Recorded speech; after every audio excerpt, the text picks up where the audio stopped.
সম্মানিত দর্শক, আমি কৃষ্ণপদ দেবনাথ, উপসহকারী কৃষি কর্মকর্তা। এই যে আমার হাতে দেখতে পাচ্ছেন, এটা হচ্ছে আমাদের রকেট সরিষা, যে জাতটি কিছুদিন আগে আমরা বেশ কয়েকটি ভিডিও আমরা আমাদের পেজে দিয়েছিলাম এবং তখন বলেছিলাম যে এই গাছের হাইট কিন্তু প্রায় 6 ফুটের মতো হয় এবং একটা গাছ থেকে প্রায় 1 কেজির মতো বীজ উৎপাদন হয়। এইটা কিন্তু আমি আপনাদেরকে বলেছিলাম। এখন আজকে আমরা কিন্তু এখানে হারভেস্ট হচ্ছে। আমার সাথে উপস্থিত আছেন এই যে দাদা আছেন উপস্থিত, দাদা হচ্ছেন যোগীন্দ্র বিশ্বাস দাদা, তিনি এটা চাষাবাদ করছেন। এখন আমরা হারভেস্ট করে এটা জানতে পারবো, এটা মারাই করে জানতে পারবো যে কতটুকু পরিমাণ বীজ আসলে এটা একটা গাছ থেকে উৎপাদন হয়েছে। তো সঙ্গে থাকুন, আমরা ভিডিও দেখব। খুব শক্ত না? ভয় লাগে। এটা কি লাল নি? কালো কালো খুব শক্ত। রকেট দাম তো এমনি হয় না।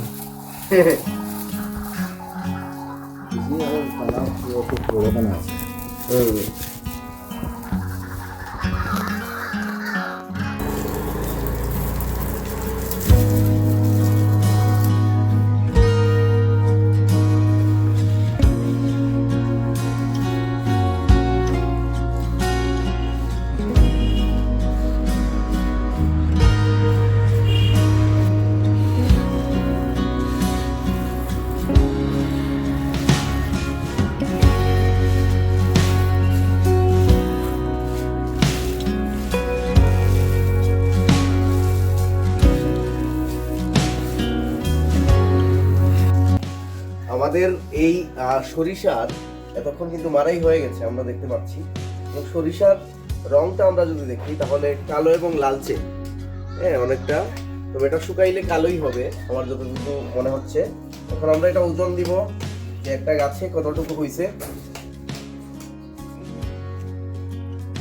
এই যে দেখুন, চমৎকার কি বড় বড় দানা হয়েছে সরিষার। যে কালো রং, কালো এবং লালচে রং দেখতে পাচ্ছি আমরা। এটা শুকাইলে কালোই হবে এবং যেগুলো লালচে দেখছেন এগুলা কিন্তু সামান্য কাঁচা রয়ে গেছে। এবং এইটা আজকে আমরা ওজন দিব এখানে। দাদা অনেক কষ্ট করে মারাই করছে কেবলমাত্র আপনাদেরকে দেখানোর জন্য যে একটা গাছে কি পরিমাণ সরিষা উৎপাদন হয়, রকেট সরিষা।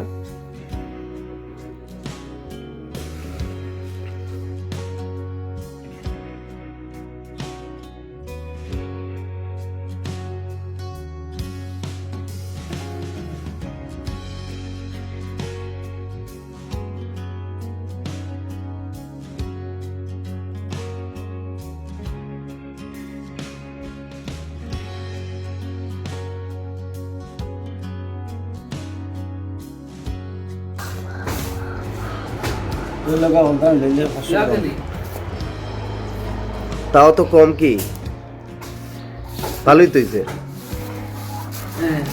তো আমরা সব মিলে প্রায় যদি বাদ দেই, কারণ ওইখানে অনেক কিছু সরিষা মারাইয়ের কারণে কিন্তু পড়ছে সরিষা বীজ, প্রায় 473 গ্রাম হয়েছে। মোটামুটি 500 গ্রাম হবে, মানে আধা কেজি। তো আধা কেজি হয়েছে একটা গাছে, আমরা দেখতে পাচ্ছি। তো আমাদের এই যে রকেট সরিষার বীজ, এটা তেল হবে। তেল কিভাবে কিরকম তেল হয় সেটাও আমরা আপনাদেরকে দেখাবো।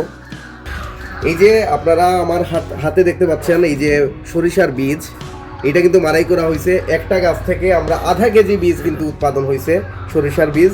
এবং গঙ্গাপুর ব্লকে, এটা হচ্ছে উজান গঙ্গাপুর গ্রাম, আমাদের কৃষক দাদা তিনি এটা উৎপাদন করছেন। এবং আপনারা কিছুদিন আগেও আমাকে জিজ্ঞেস করছিলেন যে এই বীজটা কিভাবে আপনারা পাবেন।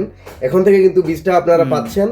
বীজটা শুকিয়ে আমরা ভালোভাবে বীজের ময়েশ্চার 12% রেখে আমরা কিন্তু সেটা সাপ্লাই দিতে পারবো। আপনারা যে বা যারা এই বীজটা নেবেন আমার মাধ্যমে, পেজের মাধ্যমে অবশ্যই যোগাযোগ করবেন। দাদার কাছ থেকে বীজ আমরা সংগ্রহ করে আপনাদেরকে পাঠাবো। ধন্যবাদ।